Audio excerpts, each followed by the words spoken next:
السلام عليكم ورحمة الله وبركاته.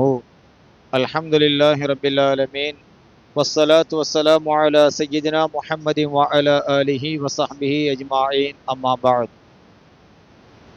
கண்ணியத்துக்குரிய உலமாக்களே மற்றும் பெரியவர்களே, தாய்மார்களே, சகோதர சகோதரிகளே, நேரலையின் ஊடாக கேட்டுக்கொண்டிருக்கின்ற நண்பர்களே, சங்கையான ரமலானுடைய மாதத்திலே நாம் இருக்கிறோம். நபிகள் நாயகம் ஸல்லல்லாஹு அலைஹி வஸல்லம் அன்னவர்கள் எங்களுக்கு சொல்கிறார்கள், 6 விடயங்களில் நீங்கள் பொறுப்பாளர்களாக இருந்தால் உங்களுக்கு நான் சொர்க்கத்துக்கு பொறுப்பாக இருக்கிறேன் என்று சொல்கிறார்கள். 6 அம்சங்கள். 6 அம்சங்களில் ஒரு மனிதன் சரியாக இருப்பான் என்றிருந்தால் அவனுக்கு சொர்க்கத்திற்கு நான் பொறுப்பு என்று ஸல்லல்லாஹு அலைஹி வஸல்லம் அன்னவர்கள் சொல்கிறார்கள். இல்மனு லீ சித்தன், 6 விடயங்களில் எனக்கு நீங்கள் பொறுப்புதாரர்களாக எடுத்துக்கொள்ளுங்கள், உத்தரவாதம் தாருங்கள். மின் அன்புசிக்கும், உங்கள் தரப்பில் இருந்து. அவ்வாறு நீங்கள் தந்தால் அல்மல் லகுமுல் ஜன்னா, சொர்க்கத்துக்கு உங்களுக்கு நான் பொறுப்பாக ஆகிவிடுகிறேன். 6 விஷயங்கள். இது ஒரு மனிதனுடைய வாழ்க்கையில் மிக முக்கியமானது. 1, நீங்கள் பேசினால் உண்மை மட்டும் பேசுங்கள். உண்மை பேசணும். 6 விஷயத்தில் முதலாவது விஷயம் உண்மை பேச வேண்டும். ஒரு மனிதர் பொய் பேசுவதை மட்டும் விட்டுவிட்டால் அவரில் நிறைய மாற்றங்கள் வந்துவிடும். ஏனென்றால் ஒரு மனிதனுக்கு தப்பிப்பதற்கு இருக்கின்ற மிக மிக லாபகமான விஷயம் பொய் தான். கொலை செஞ்சு போட்டு செய்யலன்னு சொல்லலாம், களவெடுத்துட்டும் எடுக்கலன்னு சொல்லலாம். இந்த பொய் சொல்லலாம்ங்கிற நம்பிக்கையில அத்தனை தவறும் செய்யலாம். குடிச்சு போட்டு குடிக்கலன்னு சொல்லலாம். எல்லா விஷயங்களுக்கும் அடிப்படையாக இந்த பொய் இருக்கும். அதனால நபிகள் நாயகம் ஸல்லல்லாஹு அலைஹி வஸல்லம் அன்னவர்கள் 6 விடயங்களை நீங்கள் பொறுப்பெடுத்துக் கொள்ளுங்கள், உங்களுக்கு நான் சொர்க்கத்துக்கு பொறுப்பாக இருக்கிறேன் என்று சொன்னார்கள். அதில் முதலாவது என்ன? நீங்கள் பேசினால் கட்டாயமாக உண்மை பேச வேண்டும். ஸல்லல்லாஹு அலைஹி வஸல்லம் சொல்லுவார்கள், கொலில் ஹக்க வலவுக்கான முர்ரா, ஒரு கசப்பான சூழலாக இருந்தாலும் உண்மையை பேசு. உண்மையை பேசுறதுக்கு தயாராகி பேசணும் என்ற அவசியம் இல்லை. ஒரு உண்மையை எப்ப கேட்டாலும் என்ன செய்யலாம், சொல்லலாம். ஒருத்தனுக்கு ஒரு வழக்கு வருது, அந்த வழக்குல பொய் ஒன்றை சொல்லிட்டான். நீதிபதிக்கு முன்னால் ஒரு பொய் சொல்லிட்டான். ஒரு வருஷத்துக்கு பிறகு அந்த வழக்கை திருப்ப கேட்கிற நேரத்தில் இவன் என்ன சொன்னானுங்கிறது இவனுக்கு ஞாபகம் இருக்க மாட்டாது. பொய் என்ன செய்யும், சில வேளை மறந்து போயிடும். அப்ப இவன் என்ன பொய் சொல்றானோ அதை இவன் எழுதி வச்சு பாடமாக்கணும், அடுத்த தவணைக்கு இவன் போறதா இருந்தா. ஆனா உண்மை அப்படி இல்லை. உண்மையை சொல்றதுக்கு பாடமாக்க தேவையில்லை. உண்மையை சொல்றதுக்கு மறதி பெரும்பாலும் வரப்போறது இல்லை. எனவே உண்மை என்கிறது என்ன செய்யும் என்று கேட்டால் நம்மை பாதுகாக்கும். பொய் என்பது நாம தான் அதை பாதுகாக்கணும். உண்மை நம்மளை பாதுகாக்கும், பொய் அதை நம்ம தான் பாதுகாக்கணும். நம்ம சொன்ன நம்மளுக்கு தானே தெரியும். எனவே பொய் என்பது வாழ்க்கையில மிக மோசமான ஒரு செயல். சகல பாவங்களுக்கும் சப்போர்ட் பண்ணக்கூடியது பொய்யாக இருக்கும். ஒரு குடிச்சு போட்டு குடிக்கலன்னு சொல்லலாம், களவெடுத்தா எடுக்கலன்னு சொல்லலாம், பொய் சொல்லி போட்டே பொய் சொல்லலன்னு சொல்லலாம். எல்லா விஷயங்களுக்கும் பொய் என்பது ஒரு மிக ஆபத்தான ஒரு விஷயமா இருக்குது. அப்ப ஸல்லல்லாஹு அலைஹி வஸல்லம் முதலாவது என்ன சொல்றாங்க? நீங்க பேசினா உண்மை பேசுங்க.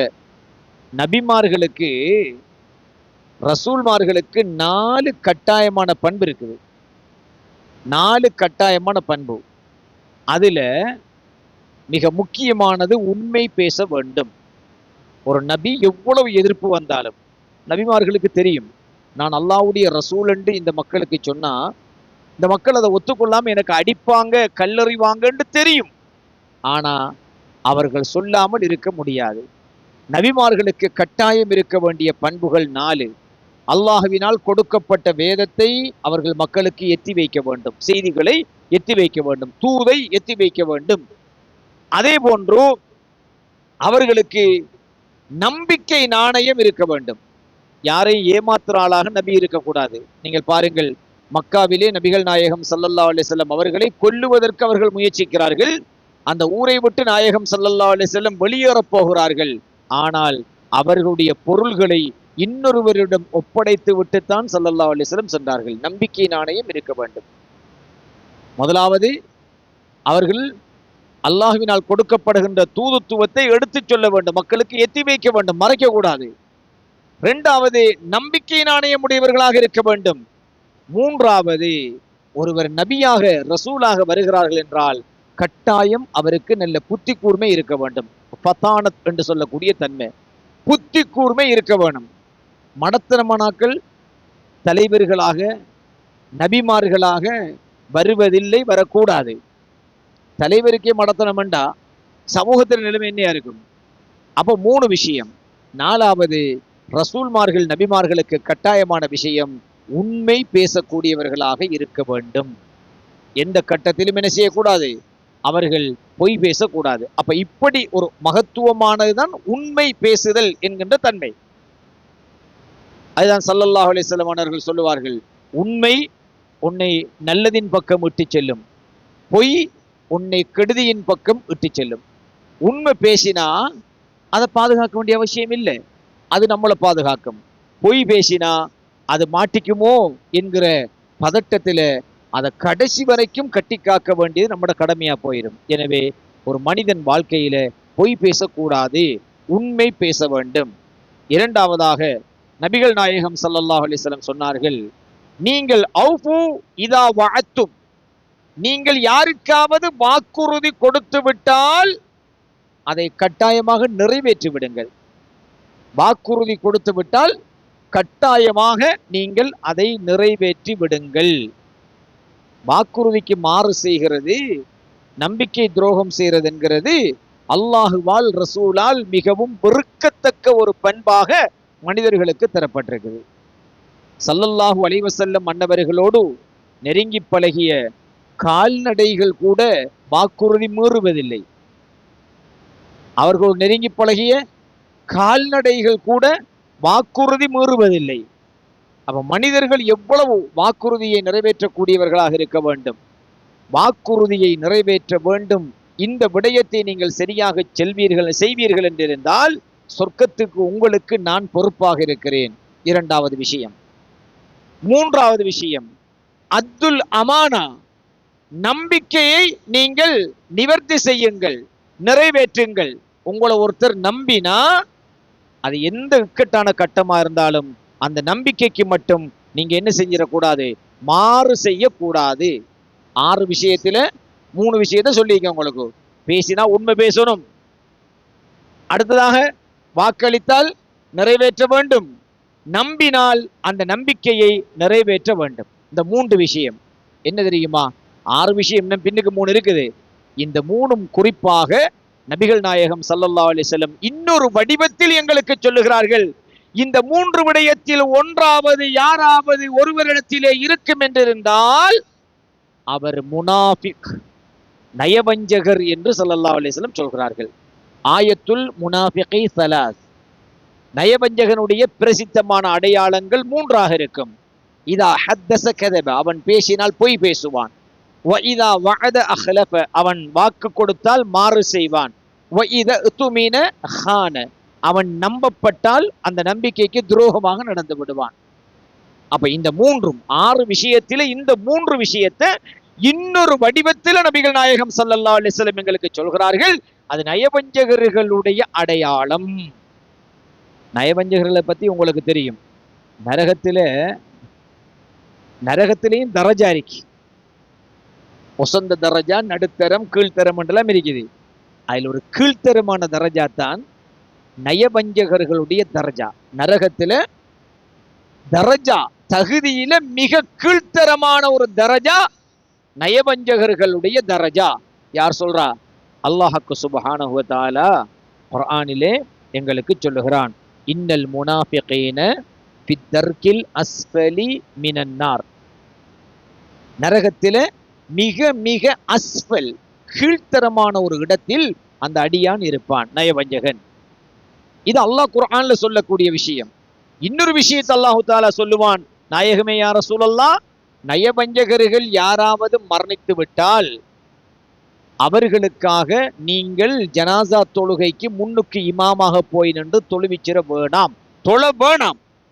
நயவஞ்சகர்கள் யாராவது மரணித்து விட்டால் அவர்களுடைய ஜனாசாவுக்கு நீங்கள் போக வேண்டாம், ஒரு காலத்திலையும் பேய்த்திராதீங்க. சூரத்து தௌபாவில் அல்லாஹு தஆலா சொல்கிறான். சொல்லிப்பட்டு என்ன சொல்றான், வலா தகும் அலா கபரி, அவர கபரடிய கூட நீங்க போய் நின்ற வேணாம். நயவஞ்சகர்களுடைய அவர்களுக்கு ஜனாசா தொழுகையில கூட நீங்க கலக்க வேணாம், அவருடைய கபரடிக்கு கூட நீங்கள் போயிட வேணாம் என்று அல்லாஹு தஆலா எச்சரிக்கை செய்கின்ற ஒரு சாரார் தான் முனாஃபிக் என்று சொல்லக்கூடிய நயவஞ்சகர்கள். அப்ப ஸல்லல்லாஹு அலைஹி வஸல்லம் அந்த முனாஃபிக் என்கிற ஹதீஸ இதுல எப்படி ஒரு வேறொரு அமைப்புல சொல்றாங்க, இந்த 3 விஷயத்துல நீங்க பேசினா உண்மை பேசுங்க, வாக்களிச்சா நிறைவேற்றுங்க, நம்பினா அதை நீங்க அந்த நம்பிக்கைக்கு பாத்திரமா நடங்க. இந்த 3 விஷயமும் நீங்கள் சரியாக நடப்பீர்கள் என்றால் உங்களுக்கு சொர்க்கத்துக்கு நான் பொறுப்பாகி விடுகிறேன் என்று நபிகள் நாயகம் ஸல்லல்லாஹு அலைஹி வஸல்லம் அன்னவர்கள் எங்களுக்கு சொல்கிறார்கள். இந்த பொய்யில அறிஞர்கள் சொல்கிறார்கள், இந்த பொய்யில ஆக குறைஞ்சபட்ச பொய் என்ன தெரியுமா, நம்ம ஒரு பிள்ளைய நம்மளுக்கு கிட்ட எடுக்கிறதுக்காக கைக்குள்ள ஏதாவது இருக்குன்னு சொல்லி பொத்திக்கிட்டு இந்தாங்க வாங்கன்னு ஒரு பிள்ளைய கூப்பிடுவோம். அந்த பிள்ளை என்ன செய்யும், உண்மையிலே ஏதோ ஒன்றை வச்சுதான் கூப்பிடுறாராக்குமென்று நினைச்சு அந்த பிள்ளை உடனே நம்மளுக்கு கிட்ட வந்துடும். பொய்யில குறைஞ்சபட்சம் ஒரு குழந்தையை அன்புக்காக தனக்கு கிட்ட எடுக்கிறதுக்காக இல்லாத ஒன்றை இருப்பதாக காட்டி அந்த பிள்ளையை அழைப்பது கூட பொய்யில் கட்டுப்படும் என்று அறிஞர்கள் சொல்வார்கள். எவ்வளவு ஏமாற்றம், அப்ப எவ்வளவு பொய் அல்லது எவ்வளவு நம்பிக்கை துரோகம் மனித வாழ்க்கையில் இருக்குது. அப்ப இந்த 3 விஷயங்கள் நாங்கள் சீராக இருந்தால் ஸல்லல்லாஹு அலைஹி வஸல்லம் அவர்கள் உங்களுக்கு சொர்க்கத்துக்கு நான் பொறுப்பு என்று சொல்கிறார்கள். மேலும் இன்னும் 3 விஷயங்களை சொன்னார்கள் ஸல்லல்லாஹு அலைஹி வஸல்லம். மொத்தம் 6 இந்த ஹதீஸ்ல 6. அடுத்தது என்ன, வஹ்ஃபலு ஃபுரூஜக்கும், உங்கள் மானப்பகுதிகளை அல்லாஹ் ரசூலுக்கு பொருத்தமான முறையில் மட்டும் பேணிக் கொள்ளுங்கள், தவறான வழியில் சென்று விடாதீர்கள். அவ்வாறு நீங்கள் நடப்பீர்கள் என்றிருந்தால் உங்களுக்கு நான் பொறுப்பாக இருக்கிறேன். அதே போன்று உங்களுடைய பார்வைகளை நீங்கள் தாழ்த்திக் கொள்ளுங்கள், தவறானவைகளை பார்க்காதீர்கள், பாவங்களை பார்க்காதீர்கள். அதே போன்று உங்கள் கரங்களை நீங்கள் அநீதத்தின் பக்கம் தீமையின் பக்கம் நீட்டி விடாதீர்கள், போட்டு விடாதீர்கள். உங்கள் கரங்களை தடுத்துக் கொள்ளுங்கள், தீமையை விட்டு தடுத்துக் கொள்ளுங்கள், நன்மையின் பக்கம் மாத்திரம் பயன்படுத்திக் கொள்ளுங்கள். இந்த 6 அம்சங்களையும் நீங்கள் செய்வீர்கள் என்றால் உங்களுக்கு சொர்க்கத்திற்கு நான் பொறுப்பானவர் என்று ஸல்லல்லாஹு அலைஹி வஸல்லம் சொல்கிறார்கள். என்ன 6 அம்சம் சொல்லுங்க பாப்போம். முதலாவது உண்மை பேச வேண்டும், 2வது வாக்குறுதியை நிறைவேற்ற வேண்டும், 3வது நம்பிக்கைக்கு துரோகம் செய்யக்கூடாது, அதை பேண வேண்டும், 4வதாக நல்ல விஷயம் என்ன, நாங்கள் அனைவரும் எங்களுடைய மானப்பகுதிகளை அல்லாஹ் ரசூல் ஆகுமாக்கப்பட்ட விஷயத்தில் நாங்கள் பேணிக்கொள்ள வேண்டும்.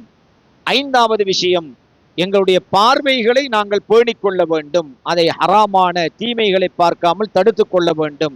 6வது, எங்கள் கரங்களை நாங்கள் பாதுகாத்துக் கொள்ள வேண்டும், கரங்களை பாதுகாத்துக் கொள்ள வேண்டும். அல்லாஹு தஆலா குர்ஆனிலே எங்களுக்கு ஒரு இடத்திலே சொல்லி காட்டுவான், எங்களுடைய கரங்கள் சம்பாதித்தவைகளை கொண்டு அல்லாஹுவினால் நாங்கள் தண்டிக்கப்படுவோம். எங்களுடைய கரங்கள் எவைகளை இந்த உலகத்தில் சம்பாதித்துக் கொள்கிறதோ அவைகளை கொண்டு நாங்கள் தண்டிக்கப்படுவோம். அப்ப இந்த 6 அம்சங்களை ஒரு மனிதன் பேணுவானாக இருந்தால் நிச்சயமாக ஸல்லல்லாஹு அலைஹி வஸல்லம் அன்னவர்கள் சொர்க்கத்துக்கு நான் பொறுப்பு என்று சொல்லுகிறார்கள். எனவே அன்புக்குரியவர்களே, நாங்கள் எங்களுடைய வாழ்க்கையில் இந்த அம்சங்களை கடைபிடித்து ஸல்லல்லாஹு அலைஹி வஸல்லமுடைய திருப்பொருத்தம் எங்களுக்கு கிடைக்க வேண்டும். ஸல்லல்லாஹு அலைஹி வஸல்லமுடைய திருப்பொருத்தம் இல்லை என்றால் அல்லாஹ்வுடைய திருப்பொருத்தம் கிடைக்காது.